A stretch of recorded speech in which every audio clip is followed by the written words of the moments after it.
Election से जुड़ी बड़ी खबर आपको बता दें। कर्नाटक इलेक्शन को लेकर कांग्रेस की मीटिंग आज शाम 4 बजे कांग्रेस सदर के घर पर होगी मीटिंग में उम्मीदवारों के नामों पर होगी चर्चा।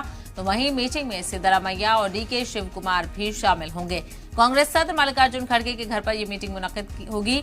तो वहीं अमित शाह की रिहाइशगाह पर हुई बीजेपी की मीटिंग भी हुई है। कर्नाटक इंतखाबात के लिए उम्मीदवारों को लेकर लगातार सभी सियासी पार्टियों में चर्चाएं तेज हैं। तो वहीं पीएम के साथ सीईसी की मीटिंग के बाद बीजेपी उम्मीदवारों की पहली लिस्ट करीब तैयार हो चुकी है। कांग्रेस ने भी राहुल गांधी के साथ कर्नाटक के लिए आखिरी लिस्ट पर चर्चा भी कर ली है। दोनों ही पार्टियों के उम्मीदवारों का ऐलान आज मुतवक्किल है। तो वहीं एक बार फिर से कांग्रेस की जानिब से 4 बजे मीटिंग होगी और इस मीटिंग में कर्नाटक से सिद्धरामैया और डीके शिव कुमार भी शामिल होंगे। तो दूसरी तरफ बीजेपी की लिस्ट को लेकर लगातार हो रही ताखीर पर कांग्रेस कहीं न कहीं तंज करती हुई नजर आ रही है। ऐसे में अब देखना यह होगा कि क्या इसी वजह से कांग्रेस ने तकरीबन 50 कैंडिडेट्स बचाकर रखे थे कि जब बीजेपी की लिस्ट जारी होगी तो उसके बाद किया जाएगा।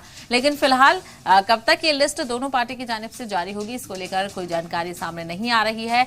उम्मीद की जा रही है कि शाम तक दोनों ही पार्टियों की जानिब से लिस्ट जारी कर दी जाएगी। हालांकि कांग्रेस की जानिब से 2 लिस्टें पहले ही जारी की जा चुकी हैं और अब ये आखिरी लिस्ट होगी कांग्रेस की, जिसको लेकर असमंजस बना हुआ है। तो वहीं बीजेपी की पहली लिस्ट में कौन कौन शामिल होता है, क्या सिटिंग एमएलएस को रिपीट किया जाता है या फिर कुछ शफल देखने को मिल सकता है, इस पर खास नजर बनी रहेगी।